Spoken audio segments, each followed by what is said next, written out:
Hello, everybody, and welcome to our pregame of High School Game Day Live Basketball Edition. I'm joined here by Josh Lowe. It's a little different, Josh. You're here for Yes, one. And typically, we're doing high school game days for football, but today we have a very exciting and probably the biggest game ever played in Notre Dame history on this court. Yes, without a doubt. And what a way to end the year. Yes, a great way to end the year in the final home game of the season. We are hosting number one Curie, number one in the state. We're going off of, by the way, we're going off of Michael O'Brien's top 25 rankings. That's what we will be using what we've been using all year, what we use today to give you the breakdown of the teams and teams that they've beaten. And it's number 5, our Notre Dame Dons here in the Don Dome. A huge game tonight, a late add to the schedule. This game was added about a week ago as the last home game of the season for Dons, and it's the number 1 team in 4A, right? Yes. Which is the highest division for basketball, and I think we're number 2. Number Josh? 1, number 2, and 3A. And 3A so far. So we're going to give you the breakdown of both teams. First off, because we're in a little time crunch, as always. Sorry for running a little late. We're always running a little late. We're going to give you the breakdown for Notre Dame. There's not a lot to go by because, I mean, if you're watching the pregame, you've definitely watched our broadcast. Definitely watched some of our broadcasts. So to start, Notre Dame is 26-4. As we said, top 2 in 3A, and they just earned the number 1 seed in the Grays Lake North sectional this past Thursday, and as well in Michael O'Brien's poll, they are number 5 in the state. Numbers very, very good this year. They're averaging 61.2 points per game. Their best quarters are the first and last. So this Dons team, yes, they will start strong as always, but you know what? The fourth quarter is never going to be a letdown for Notre Dame. They give it their all in that first and last quarter. For points scored, a fantastic year. I got the numbers. 1,835 points scored, 1,300 points allowed. Notre Dame is having not only one of their best offensive seasons in a long time, but defense. And defense wins championships. And that's why they have a very good shot in 3A this year. Well, I think that the reason why they're so good at defense this year is you got to realize how lengthy. I mean, you're 6'6", Louis Lesman, 6'7", Troy D'Amico, a 6'4", Jason Bergstrom, 6'3", Anthony Sales, who is often heading the defense, right? And they're so long, they're able to grab loose balls, put up contest shots, even if they're a little bit late off the dribble. They're also very well disciplined on defense. Coach Shea Boyle has done a phenomenal job with Coach Clancy anchoring down the defensive end, which is why they've been able to, win so many games. But tonight, and when we talk about Curie, we'll talk about this.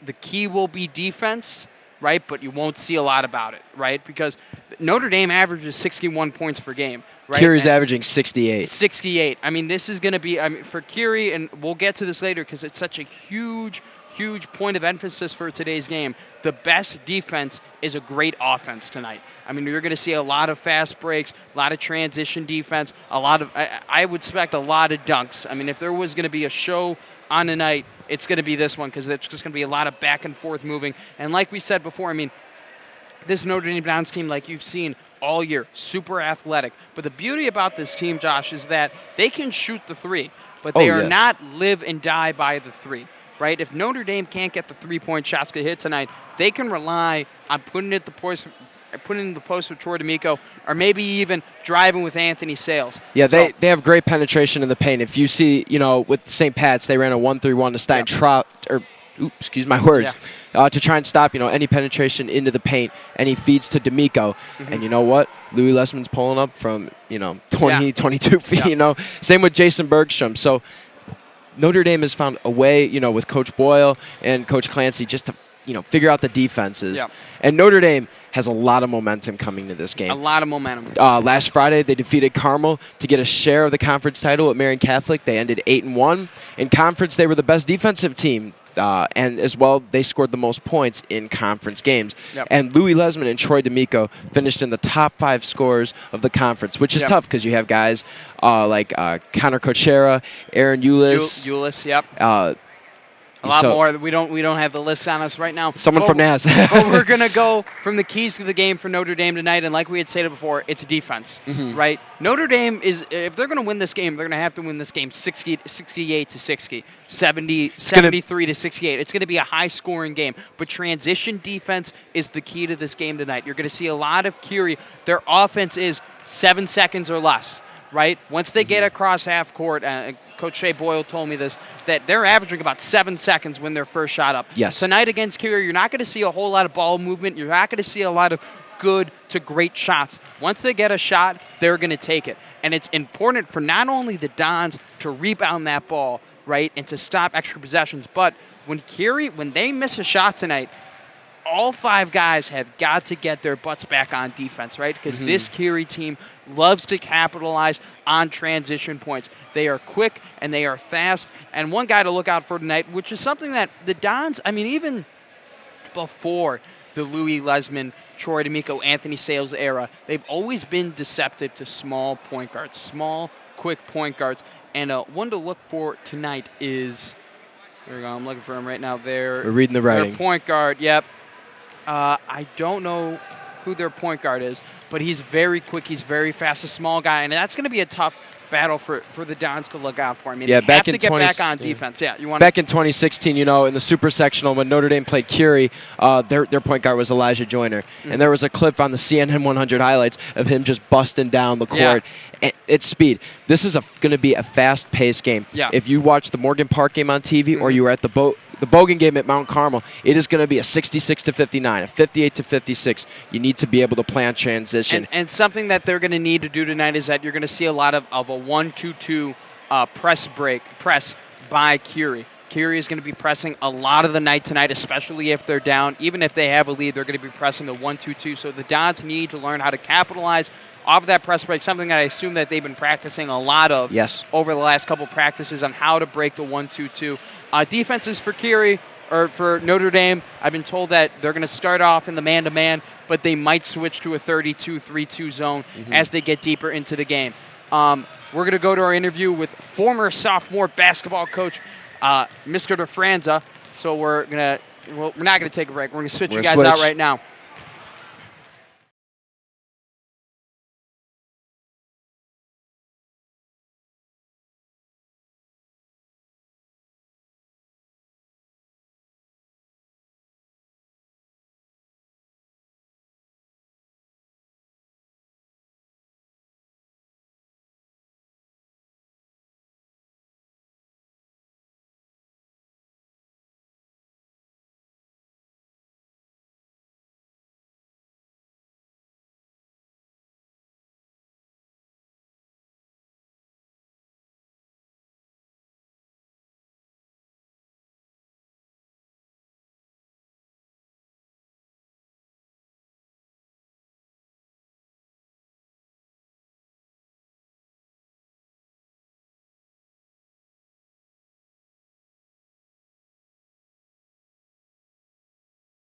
Basketball coach for quite a while earlier in Notre Dame when you were here at Notre Dame. You want to comment on that? Sure. That was in a previous regime. Coach Zelasco, Denny Zelasco was here. I believe Coach Z got here in 1988. He was my basketball coach when I was here, and then I've been doing football since 94. And in 97, 98, I did sophomore basketballs under Coach Zelasco. And then when we started having children in 2003, I called it quits and stuck to the one sport. I wanted to be at home a little bit more. Is there anything you miss about coaching basketball, and if so, what is it? Yeah, I miss coaching basketball tremendously. I've had a couple opportunities here with these coaches who have asked me if I wanted to come back, and I feel like it's something I will do someday. Yeah. Again, just with 2 kids, the busyness of football and teaching has gotten in the way a little bit. I loved coaching basketball. What I miss about it is just being around the guys, being around the kids, being competitive, teaching them how to play very hard defense. Yeah. And I do miss it tremendously. And I think if somebody will have me in the future, I will probably come back and do it someday, I hope. So a throwback, maybe a bit of a name drop here. If there was one player that you remember the most about coaching basketball, who was it? Well, that I coached a sophomore team. Usually the good players get moved up. Yeah. So, but Coach Clancy was tremendous. Yeah. He was a sophomore when I was the sophomore coach, but he played up on varsity. Yeah. He was tremendous. But some of the better basketball players from my coaching days were Coach Clancy, and you had guys like Quentin Chivas back in the day. Yeah. Those guys were pretty good. That 97 team for Coach Zelasco that went to the state championships downstate. Yeah. They weren't ultra talented, but they were the funnest group to watch. Yeah. So those are some names there, like Ricky Pike and Nate and some of those guys. They were just a blast to watch. Yeah. And now, No, go ahead. Okay. So when you kind of just brought it up a little bit. You were dropping names of teams that you like to watch. You've been watching Notre Dame basketball for quite a long time. Where does this team, this 2020 team, rank in terms of the teams that you've seen come through Notre Dame through your long time here?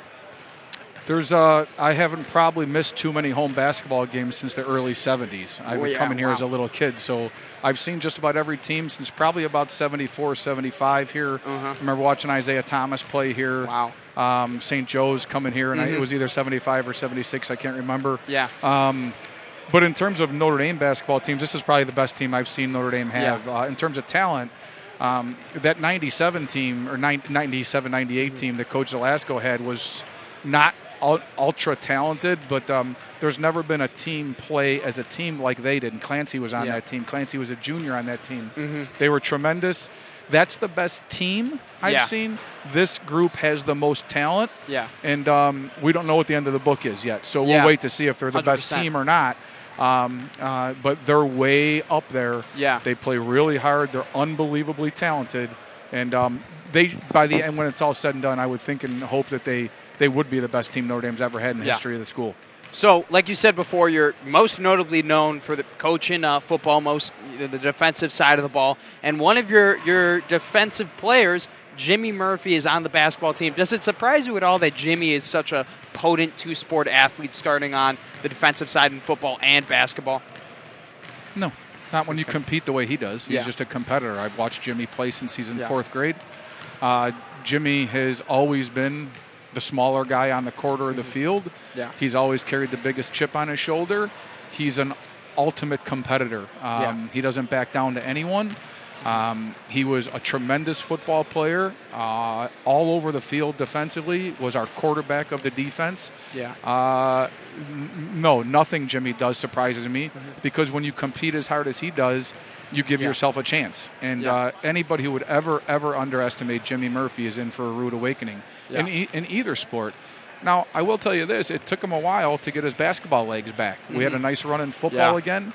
Both him and Anthony and Brian Jake, all the football guys that came over, the four guys that came over. But, Jimmy being that guy, it took him a while to get those basketball skills back. But he's at the peak of his game right now, and it's the right time for Notre Dame. And you're 100% correct. We've seen Jimmy in the past couple of games make some very key buckets for Notre Dame. Now we're going to switch the conversation over just a little bit, because I know, football is your love, and you're always ready for it, and you're always preparing for it. How excited are you for the 2020 football season for next year? Very excited. Yeah. It's just a process. We go through a process of building the team up, because you have to start over and you start anew.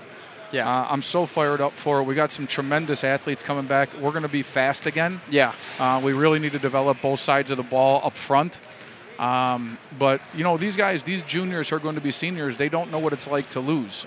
They are winners in everything that they do, these juniors, rising seniors. Yeah. Anthony at quarterback. Got to replace Jimmy at middle safety, which is very tough to do. Got to replace Anthony Ronaldo's 250 tackles over the last 2 years. 100%. But we have guys, and Coach Hennessy has built a program here where now the seniors, it's their leadership role. Yeah. And they are teaching the boys how to do it. And we couldn't be more proud of their actions. So we're having a great offseason so far. We have an unbelievable game one. We open up our season at Prospect. Okay. Prospect is a fantastic program. Yep. We got our work cut out for us in week one, so we're getting after it every single day. One last question to shift it right back to basketball. You always talk about leadership. Even when I interviewed you for football, you always talked about the great leadership of Anthony Ronaldo and the defense and how they've anchored that team. When you look at this Notre Dame basketball team, who are a couple leaders that you think are really pushing this team forward? That's interesting. They seem to be a group that's more on the quieter side. Yeah, 100%. These guys, they lead by example. They're now I know I'm the football coach, but I know these guys very well. Yeah. Anthony has a strong personality, just as a quarterback point guard type guy. Yeah. He's kind of the glue that keeps them together, but they all have their little, it seems to me that they all have their roles in leadership. Yeah. And usually leadership is reserved for the seniors. Well, this is a pretty underclass dominated team besides Jason and Jimmy and Vince and Kyle. 100%. Am I missing anybody senior-wise? No, I don't Brian. think you are. Brian Pritt, yep. Brian doesn't talk very much. Brian's a very quiet leader. But it's a unique thing because they don't have one guy that stands out. Yeah. Anthony's a quarterback, and he's a natural-born leader, but they all seem to have their little roles and just kind of fall into place. But on the court, Jimmy kind of is the glue. But in terms of like overall team, it looks like they get their energy from the quarterback. Yeah. From Anthony. Okay, 100%. You are stripes for this game. You keep score for every single game. That might be something not a lot of people will know. Are you even allowed to give a score prediction for the game since you are stripes? I think so. It's not like I'm on a neutral broadcast or anything like that. So if you want to give us a prediction for the game tonight, and you're a defensive guy, but I hate to break it to you, it's going to be a lot of offense tonight. So where do you think this game is going to end up? I haven't seen Curie play, obviously, this year. They have a lot of talent. I read the newspaper, and they're always written about, so I kind of get how good they are. Yeah. I'm going to say 64-63 Dons. Awesome. 64-63 Dons. You heard it here first, folks. 64-63 Dons from Coach Gafranza. We're going to give you a little break. I want to thank you so much, Coach, for coming on here to high school game day. So we'll give you a little break. Go Dons.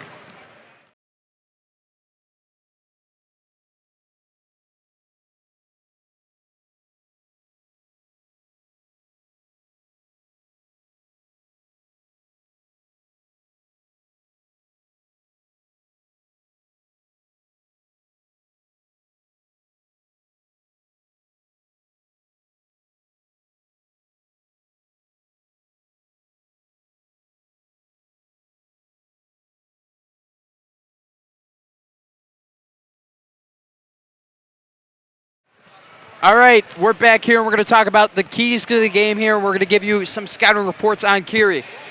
Josh, lead us off. Awesome. Well, as everyone knows, number one in Illinois. Yeah. They are number one in 4A, and last week they obtained the number one seed in Line Sectional. Yeah. It's going to be a competitive one. It's going to have Simeon mainly in it. They are number 22 national. I got that from Max Preps. Wow. Their numbers, though, okay? 68.2 points per game, so they're going to push the tempo really quickly. Their best quarters, it's not first and fourth like Notre Dame. It is the first and the third. They come out of breaks hot. They're averaging 18 in the first, 17 in the third. So if Notre Dame can put a stop to that right off the bat with a good energy, they should be fine. Yep. Curie has scored only 6 more points than Notre Dame. Wow. 1,841. But their defense is not as stellar as Notre Dame. They have allowed 1,490 points. So not as skilled maybe defensively as Notre Dame. They won their division 8-0. And everyone who is from Chicago and definitely Illinois knows their division is not easy. It's got Simeon, Morgan Park, and Bogan. That is not easy to win that division, so kudos to them. Simeon did beat them in the CPS semifinals, so that is the one thing. They share 2 things in common. They've both lost to Simeon, and they have both beat Bogan. Yeah, and I want to add in a quick thing right there. The reason why it's so similar is because Simeon is a very slow moving team. They really move the ball. They're really looking for that great shot to take it, and these teams are both very fast, so that kind of broke up their tempo. Definitely. So, and, the whole tempo thing, it's led by the point guards. If you look at Bogan, it's Antoine Bloxton. If you look at Morgan Park, it's Marcus Watson. I'm seeing guys Curie's warming up. Carmel is Kamari Wilson. Kamari Wilson. And Curie's warming up in the background, and you can tell who the starting point guards are going to be. Yeah. So it's a big tempo game. Now, Curie has handled road games well. In official road games, they are 7-0, which, that does not include tournaments. So they are they do well in opponents' environments, especially when it comes to, Bogan and Simeon and Morgan Park. So how will they handle this atmosphere tonight? The Dons are bringing the student section, folks. Well, and that's huge. I don't think Curie has ever played against. I don't think anyone who ever comes to Notre Dame has played against an atmosphere this big. Now we're going to move. I got my points here. Yes, we have. Curie. So the thing is that we kind of just stated before with Simeon, like they took their time very, very slow, and they were able to beat Curie. And you're maybe thinking, well, why don't the Dons do that? Well, the last thing that the Dons want to do is get away from their identity. Mm-hmm. Their identity tonight is going to be something that's going to win the game, and it's decisive offense. But at the same time, it's not living and dying by things. right? Yes. So with Curie, I mean, if Curie can't get their transition offense on a roll tonight, I mean, they're not going to be able to win this game. Well, with the Dons, I mean, they're so versatile on the offensive end that they'll be able to counter that.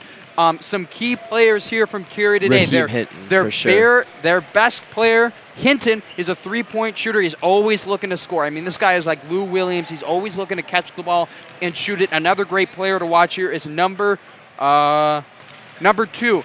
And I quote from Shea Boyle, this guy touched the ball 10 times and shot it 9. I mean, this guy is a big three-point shooter. He's always looking to score. All these guys on Curie are always looking to score. Whether, it's layups, three-point, mid-game, and they dunks, always want the ball, and they always want to shoot, and they always want to score. That's why they're going to do the press break today. Run and gun on rebounds, like we said, best offense, or the best defense is a great offense here.